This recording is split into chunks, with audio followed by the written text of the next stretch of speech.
Thank you very much, Honorable Speaker.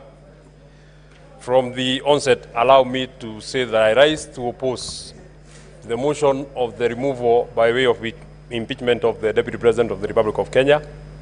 And Honorable Speaker, for the last 2 days, today and yesterday, we have been treated to a charade of allegations, accusations, which, in my opinion, have not been substantiated either by the move of the motion, the Honorable Methu, or the advocates who he came with, or the advocates that are on record for the National Assembly. And Honorable Speaker, I am actually quite surprised that one of the advocates who appeared to represent the National Assembly tells us that the Honorable Methu, his was only to allege.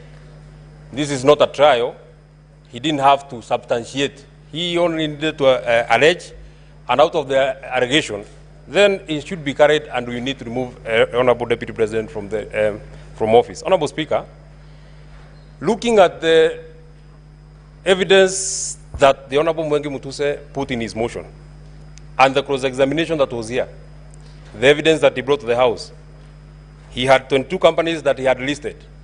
And when questions were running to him, what problem do you have with the company number one? I don't have a problem with it.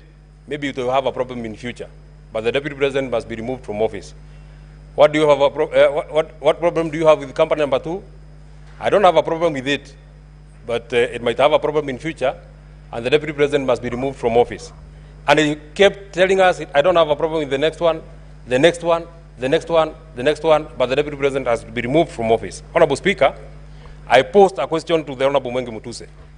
He alleged that the Deputy President has a dairy farm in Nyandarua County.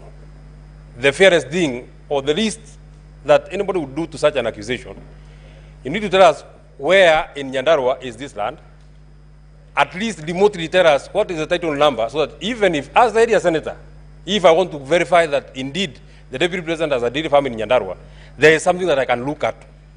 Honorable Speaker, he said, I don't know, but the Deputy President has to be removed because it is time to remove the Deputy President. On the question about Meru, where is the title number? I don't have it, but the Deputy President has to be removed from office. His wealth is 5.2 billion. Have you done a valuation? I don't have a valuation. I don't have a valuation. I don't mind. The Deputy President has to be removed from office. There is no evidence that I have in record. I don't mind. The other funnier question that we had, Honorable Speaker, is that the Deputy President has an allegation of insubordination.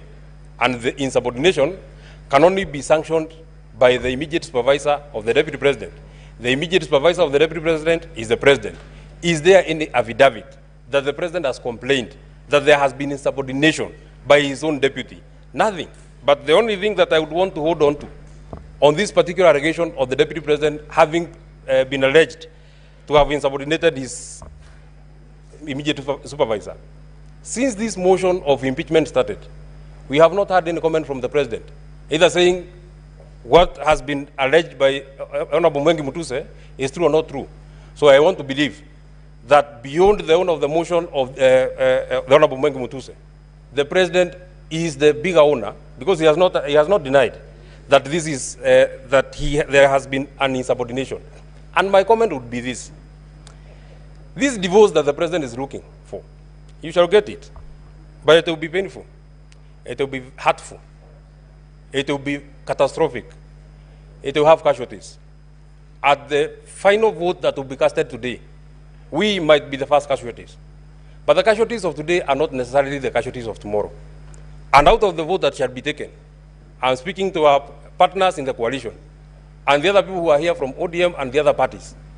This vote that you shall take today, it is not in vain that the senator for Nyandarua, it is not in vain that the senator for Kiambu, it is not in vain that the senator for Murang'a, it is not in vain that the senator for Laikipia, it is not in vain that the senator for Kirinyaga, with strict instructions from the people who elected this government, have told them to come and oppose the motion that is on this floor of the House. Honorable Speaker, I'm being disrupted. The point that I wanted to make is, it is not in vain that we have been instructed not to sanction this divorce. But if it comes, we shall take it in our strides. I want to tell the people who are here, the vote that we shall cast here, we shall not put it in our minds. We shall put it in our hearts. The people of the region that I have mentioned are at their lowest. We are calling on the senators who are here. it is time to stand with us. Finally, this motion had to be processed in a haste. We had to try a man in hospital because the only crime that Gachagua has committed is a political crime. So he had to be removed out of the way, whatever it will take, whether he's in hospital, whatever it will take, he has to get out of the way.